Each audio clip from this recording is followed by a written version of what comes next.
know, the government has made education a priority, has made ed tech a priority. They're spending a lot of money. We know that Chinese tech firms are investing heavily. We know that Chinese parents are spending heavily on education. So I think the sense people have is that China is way ahead. I want to question that a little bit. I want to see whether all of that activity, all of that spending really leads to innovation, and to talk a little bit about maybe the differences in Western and Eastern education and how relevant that is as we move into a kind of higher technological sphere for a lot of this. So I guess I'll introduce the panelists as we go along. We want to try to keep this moving. So I'm going to just jump right in, and I'm going to start with Gale, who is the CTO of Tao Education. Sorry, Gale Huang. So the first question, if you could give us a little context, kind of talk about technologies that are shaking up the educational space that maybe would be a surprise even to this audience. Okay. Thank you, Eddie. Good morning, everybody. I'm glad to share some of the examples and thinkings from the China of the education technology innovation. You know that some of the Chinese education company is coming to ASU GSV, taking their latest products, exhibited in the expo outside, such as the online learning system, which is very popular in China, and self-adaptive learning products, and homework assignment system, and even AI teacher. Most of them actually are AI-related, and they are really improving the Chinese education system. Meanwhile, when the education developed such a modern stage, we think it's our responsibility to take a deeper insight of what essential is the learning. And so I want to mention a new but fundamental new technology called educational neuroscience. It builds on the foundation of neuroscience, and it especially looks at the learning from the brain's perspective and trying to answer the question that how we can optimize the learning given the biological gifts or limitation. In traditional class, we can judge the students only by the examinations, whatever is clever or not, or by the teacher's experience. Of course, we know it's not accurate. And our recent research tells us that the learning is a sophisticated computational process in brain. And each task or mistake happened in classroom can be decomposed into different fine-grained internal process in brain. Knowing this process is giving us the power of hacking them, which will dramatically to improve the learning efficiency and ultimate achievement of students. Yeah.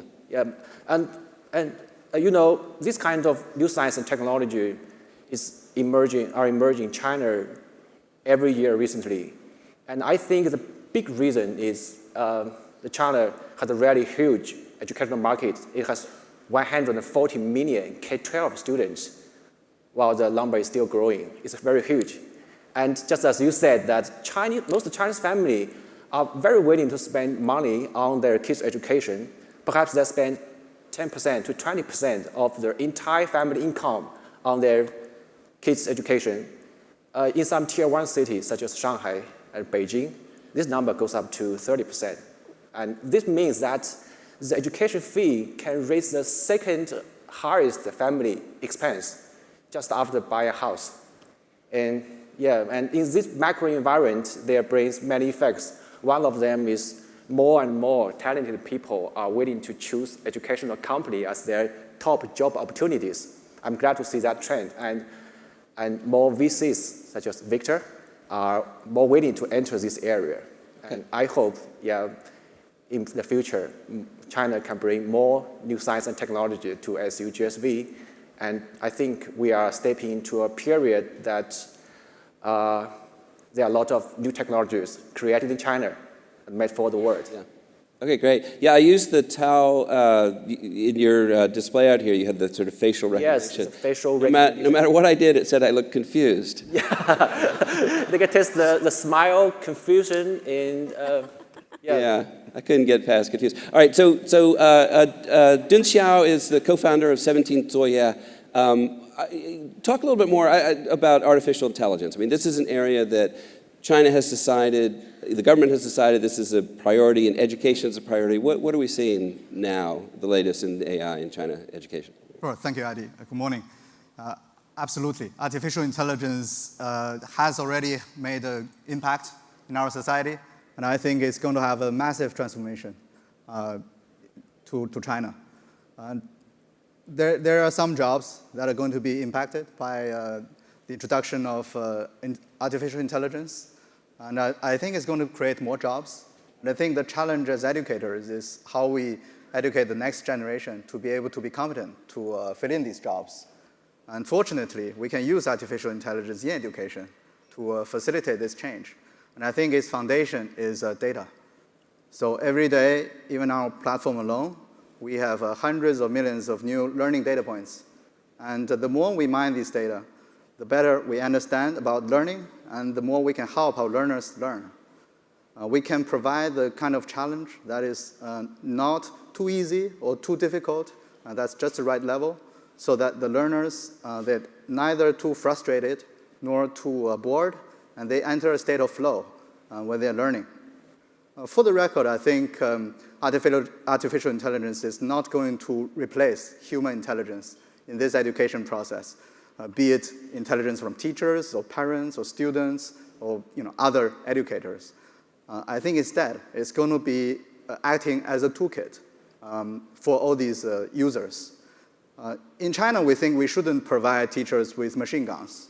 Instead, we should give them superpowers such as data analytics, real-time feedback, and like Gale mentioned, things like facial recognition to recognize the attitude of students when they're learning, things like handwriting recognition, and dashboards, so that at any time, the teachers know how their students are doing.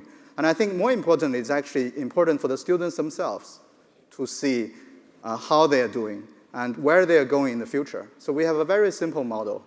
There is a goal, there is a starting point, and we generate a personalized path for every student. And teachers, parents, ourselves, we all act as more and more intelligent assistants to the student in achieving this goal through this personalized path. I don't know whether it's a coincidence, but AI spells the Chinese character I, which means love. And I think this is a division of artificial and human intelligence. So the more we do the daunting tasks using AI, the more we can actually foster the love inside people. And that's my understanding of the essence of education.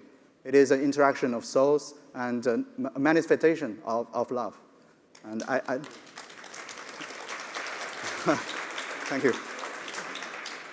And that's ultimately what we are achieving through advancement of technology, a more harmonious and more loving society. Okay, great. So Mei Li is the ex-dean of the School of Entrepreneurship and Management on sabbatical now, Shanghai Technical University. So Mei, I suspect you might be, so the whole setup is kind of that China is leading the way in sort of new thinking about education. I suspect you might be a little more balanced about that, but what do you think about this premise? So I'm always careful when making comparisons between education systems in countries that are so different and have such different starting points. I had the honor to be part of the NYU team that started NYU Shanghai and then again starting ShanghaiTech. So I have a very different view of China's higher ed system and maybe a little bit, actually I would say equally skeptical with the people who are sitting on the panel with me.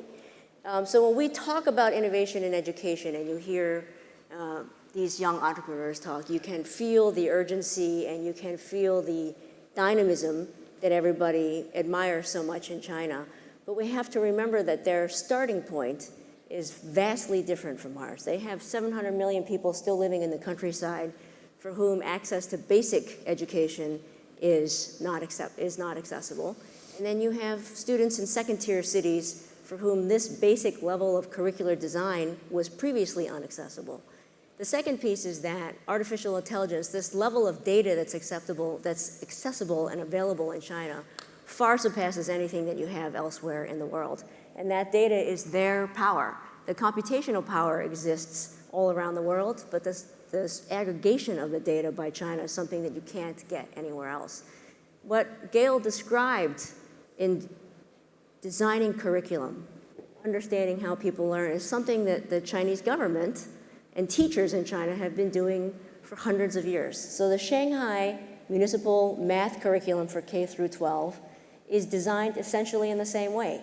They design it because they know, based on their data, where students make the mistakes, and they help those students avoid those mistakes, and then they continue on in their path of learning math. So all that's happened with their technology is computation and data to do what human beings have done, right? And that enables them to scale, which then wows us in the United States because they have 150 million students.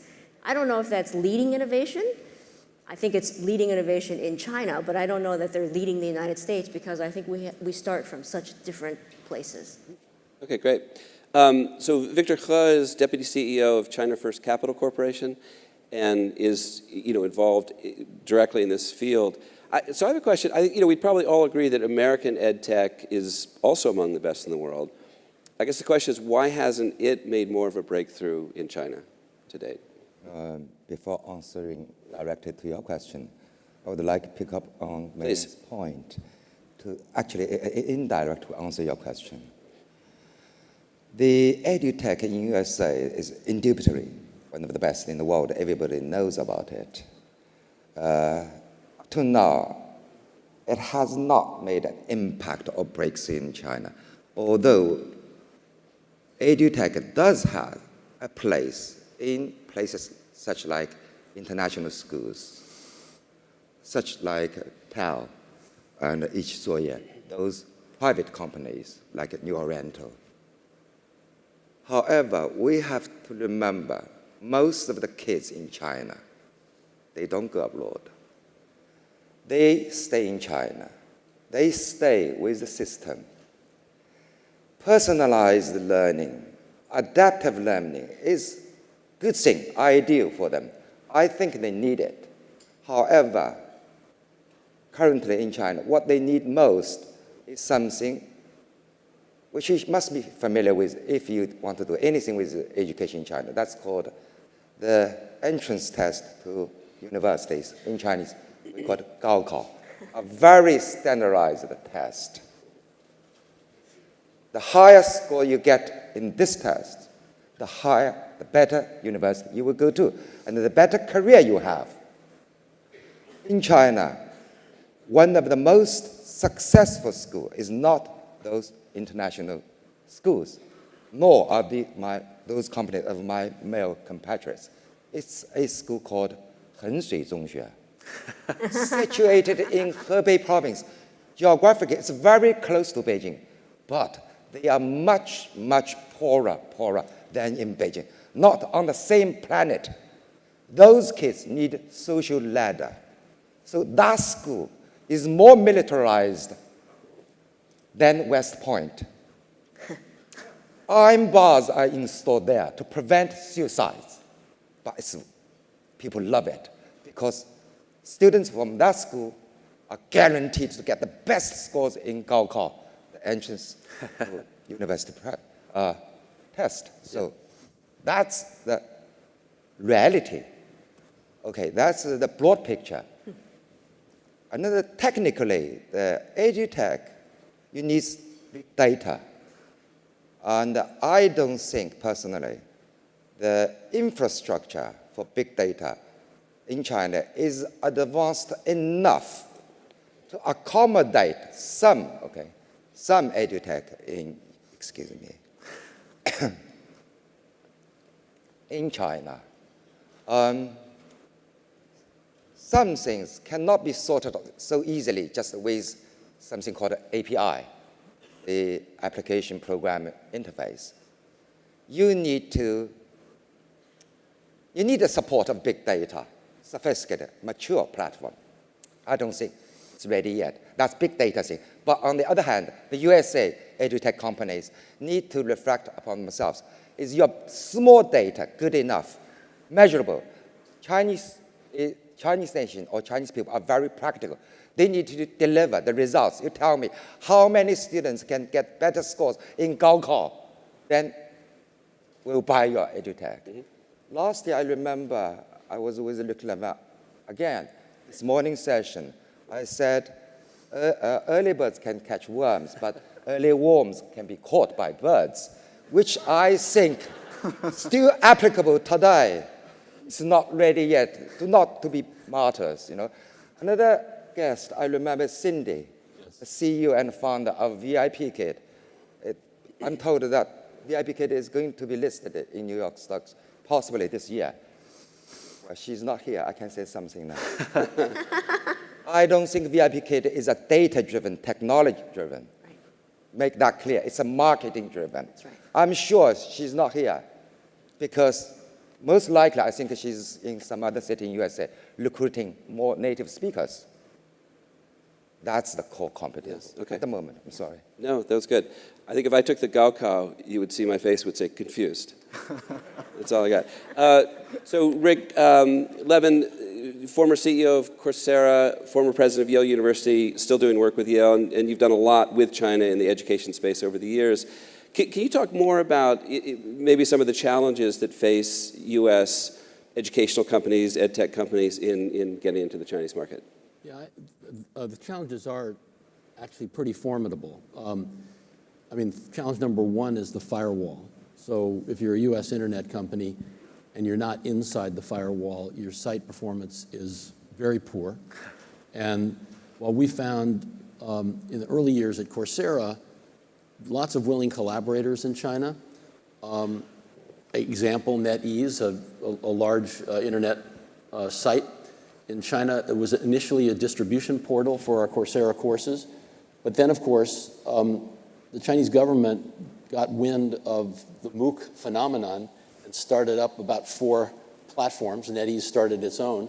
And no longer was we were essentially crowded out in some ways of being favored. And so we have a lot of trouble. We grew very fast in China in the first couple of years, but it's very hard to grow further, except by, and I think this is true of U.S. firms that want to get inside. I think the only way to successfully do that is to form a joint venture, which gives control to a Chinese partner. The structures that artificially do that in the past, like the VIE structure, is going to be history, I think, with the current orientation of the Chinese regime and, frankly, the provocations that are coming from the United States.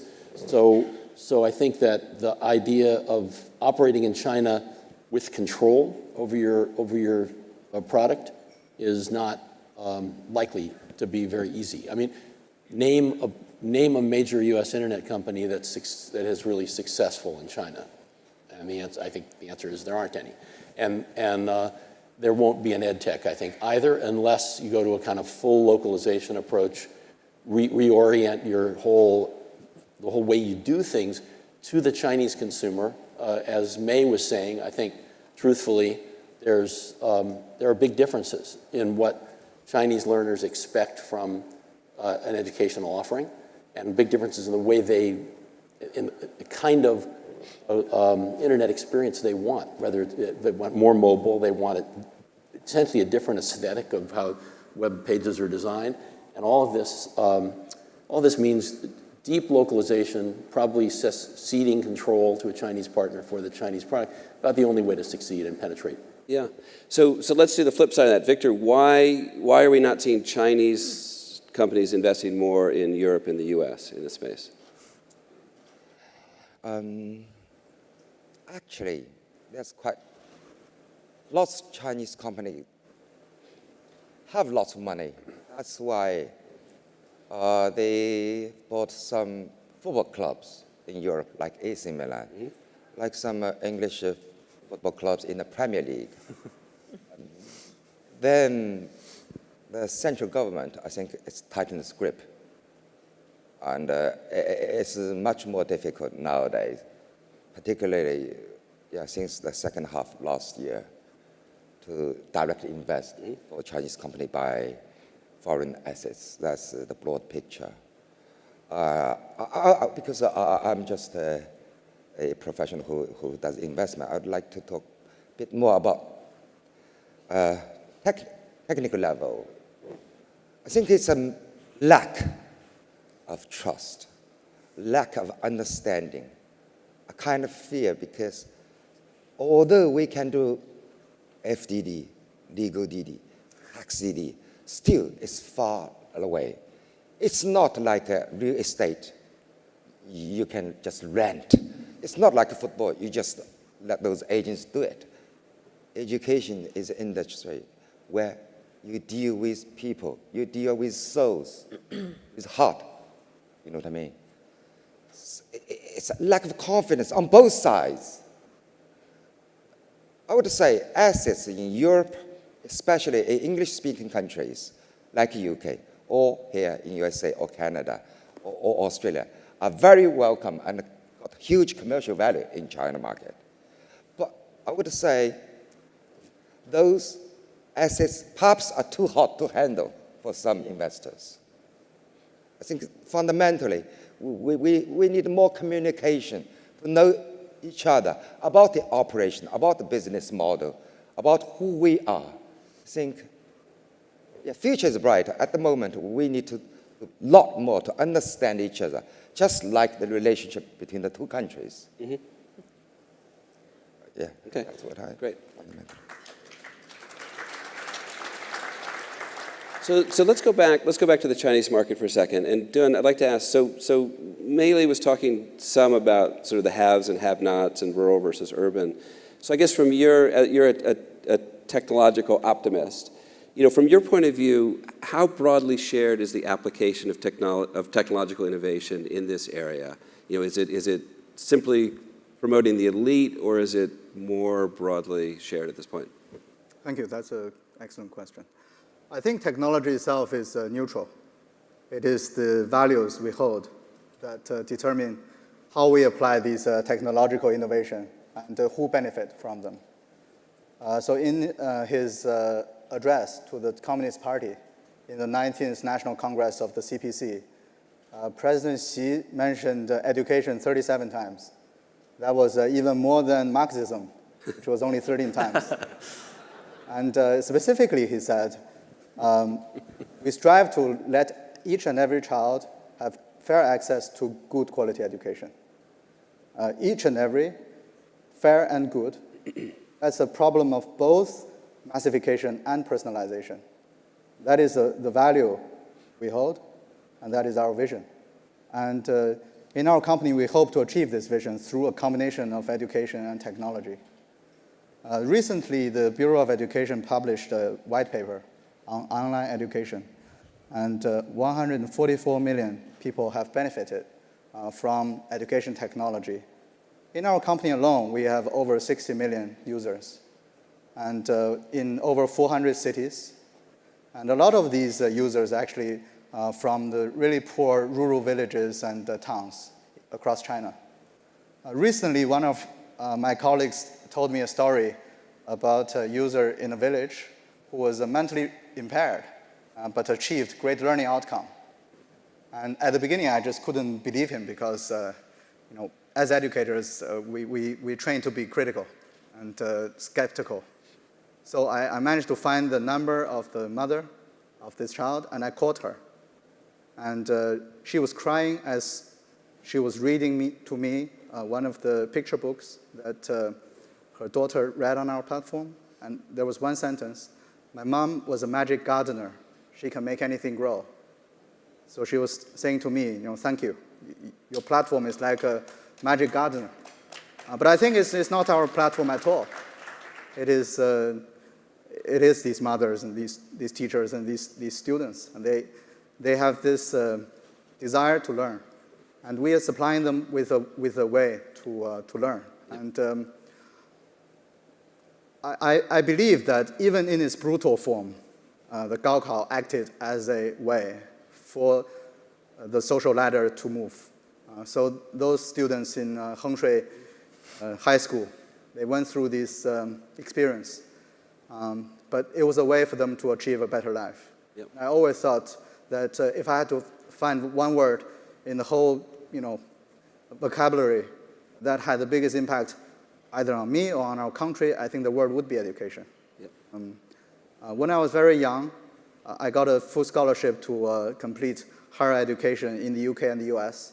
And I asked my benefactor many times, how do I pay you back? I just couldn't understand it, that a stranger would give me amount of money that seemed astronomical at the time to study.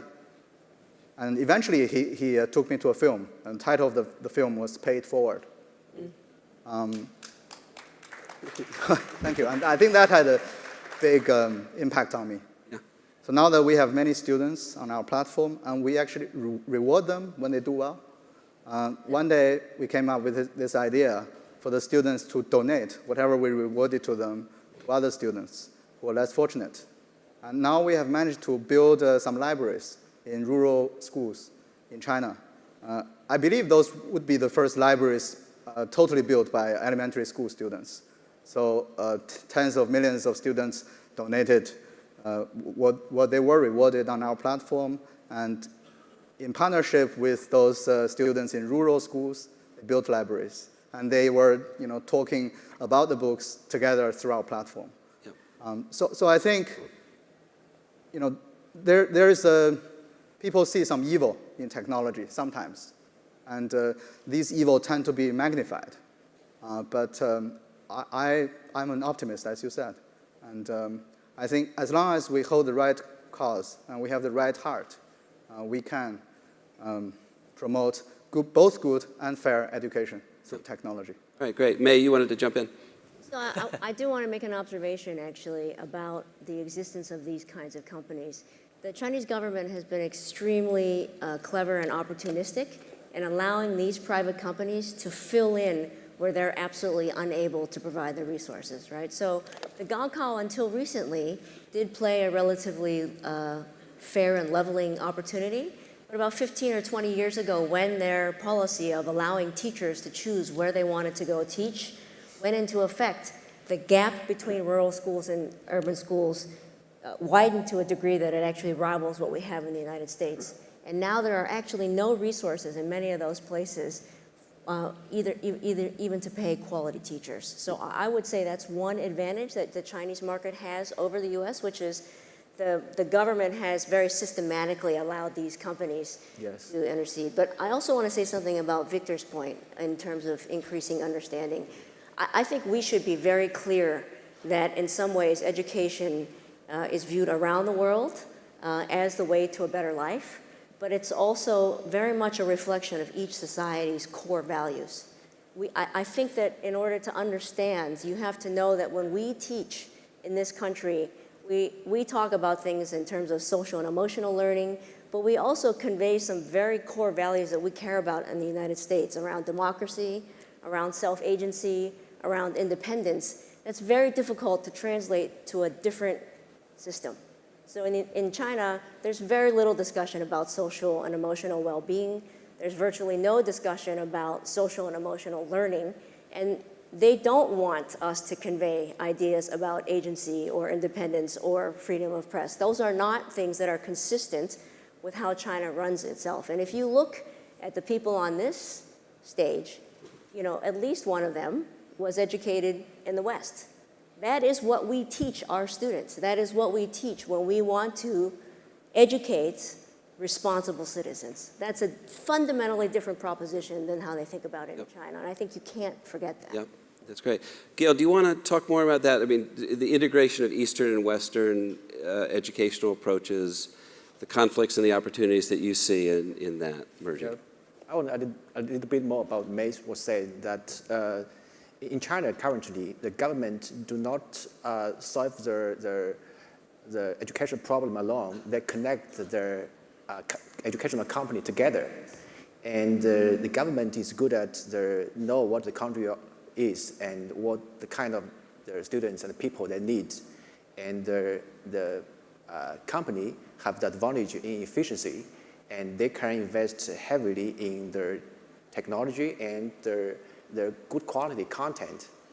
And this combination between together with the company and the government have a very good impact. Such as TEL, we use the online learning and the dual teaching mode to propagate the good teachers most of the good teachers are located in the tier 1, tier 2 cities. And by the online learning systems, even the tier 3, 4, 5 cities, the students there can also enjoy the good content. That's a big change in recent years in China. And I think it's getting better and better. All right, we have time maybe just for one final question, but Rick, I want to bring you back in.